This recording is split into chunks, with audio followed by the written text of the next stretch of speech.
Faltava era a Lily Allen. Ela não ligou. E agora a caderneta de cromos, segunda edição com o Nuno Marco. O patrocínio é das Clínicas Vitalente.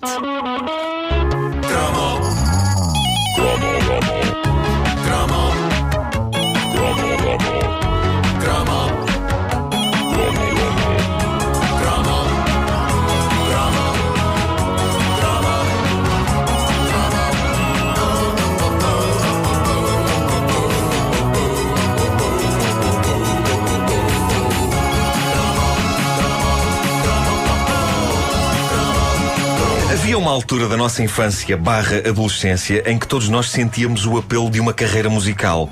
Ou não, mas o que é certo é que sentíamos uma tal vontade de fazer música que praticamente toda a gente tinha um órgão Casio. Quem diz Casio diz Yamaha. Yamaha, Porta Sound. Porta Sound, Tinha é verdade.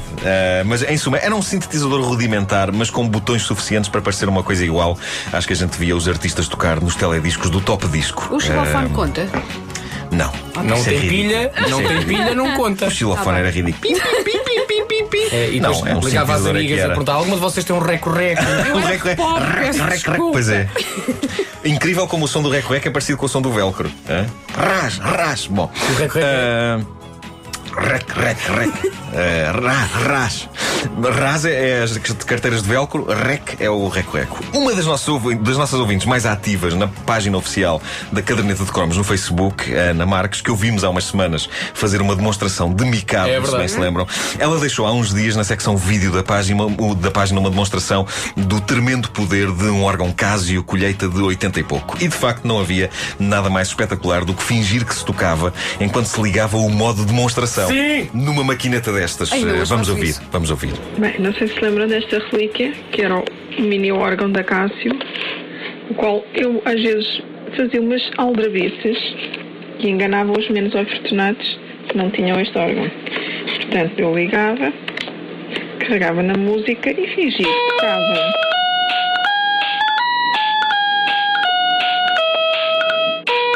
Esplêndida maneira de enganar, sobretudo as pessoas de idade da família. Ai, que bem que ele toca! Ai, que prendado que é!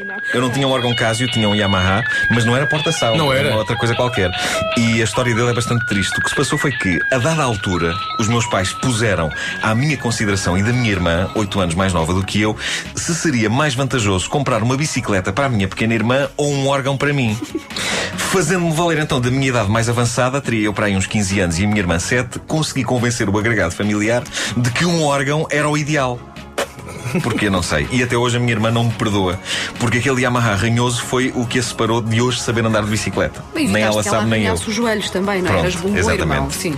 Enquanto que o raio do órgão não contribuiu em grande coisa para o nosso futuro, devo dizer, dado que nenhum de nós tinha outro pendor para a música que não no sentido de sermos bons a ouvi-la, não a tocá-la. Uma das maneiras que eu descobri para convencer as pessoas de que aquilo foi uma boa compra, um órgão eletrónico, foi a tocar a única coisa que qualquer pessoa consegue tocar num destes sintetizadores, que era bandas sonoras de terror. Nisso eu era bom. Aleatoriamente pôr vários dedos nas teclas. Deitas o braço, não é? O braço, as teclas que ficam ali, o braço tomba sobre as teclas durante algum tempo e aquilo faz. Ou então tocas apenas nas pretas e é música chinesa. Música chinesa nas pretas, é verdade. Incrível. E com isso espera-se convencer os adultos de que poderá estar ali a formar-se uma carreira na composição ou de música para cinema de horror ou de música para cinema de horror oriental, que é um género cinematográfico muito português, tanto um como o outro. À parte disso, eu nunca fui capaz de tocar rigorosamente nada. Nem nunca tive essas bíblias que tanto jovem teve na década de 80, os livros de música dessa figura lendária que era Eurico A. Cebolo.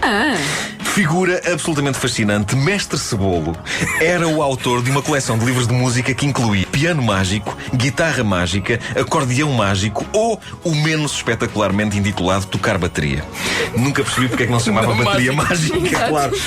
Não era só o conteúdo dos livros que era bombástico e que ensinava rapidamente qualquer petis a orientar umas melodias nos instrumentos. As capas de alguns desses livros eram extraordinárias. A capa do livro Piano Mágico é uma fotografia, e friso bem, fotografia, não ilustração. Uma fotografia de um pastor alemão colocado com as patas traseiras em cima de um banco de pianista e as dianteiras nas teclas de um piano. que melhor fotografia para transmitir a ideia que qualquer um pode aprender a tocar piano, até um cão. Mas o que faz de Eurico Acebolo um autor ainda mais fascinante era a sua carreira paralela como romancista. Estamos a falar do professor de música que, qual Dr. Jekyll e Mr. Hyde, escrevia livros com títulos como A Santa Assassina, A Prostituta Virgem, Incesto Sem Pecado, Matavam as Freiras Grávidas, O Violador das Mortas, O Falo Perdido ou Casei com a Minha Irmã. O quê? Os resumos destes livros são assombrosos. Eu estive no site do Eurico Acebolo, que curiosamente é cebolo.com. A sério. Mas ele está vivo ainda. Ele está vivo, sim senhor. Ele ganhou o prémio da Marcha Popular há 2 anos, ou o que é que foi? Marcha Popular de Lisboa. Ele escreve marchas. Escreve marchas. Ele é um talentoso compositor que eu gostaria um dia de entrevistar. Fica aqui o repto. Além disso, é um homem que sobreviveu a um choque frontal com um caminhão. E épico. Os resumos dos livros são assombrosos. O da Prostituta Virgem, por exemplo, diz: Natália foi difamada publicamente e o seu pai, acusado pela morte do sogro, morre assassinado à sacholada. O do Violador das Mortas. Nós podemos rir, isto é um assunto sério. Claro que sim. Violador das Mortas diz: o amor de um cego por uma jovem desfigurada. Um cemitério onde um necrófilo profanava os túmulos para violar as mortas. E na capa tem o desenho de um senhor a palpar os robustos seios de uma falecida. Vocês têm que ver estas imagens. Eu pagava, era para ver uma marcha, mas com este tema. Exatamente, ele se calhar conseguia. O amor de um cego por uma jovem desfigurada. A marcha é linda. Bom, muito Eles jovem. cantam isto de mão na... Sim, podem que ser. O amor do cego. Bom, muito jovem aprendeu a tocar instrumentos musicais com o Eurico Acebolo. E os que não aprenderam a tocar instrumentos são hoje bem-sucedidos violadores de túmulos. Eu fiquei com a frase na cabeça. Se tocares nas pretas... foi uma coisa assim, tinha a ver com o órgão. Se tocares nas pretas, toca chinês ou uma coisa assim. Se tocares nas teclas pretas é música chinesa.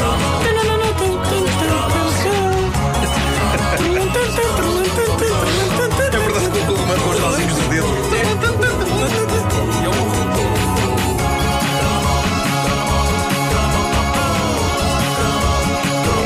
A caderneta de cromos é patrocinada pelas Clínicas Vital Dente. E pronto,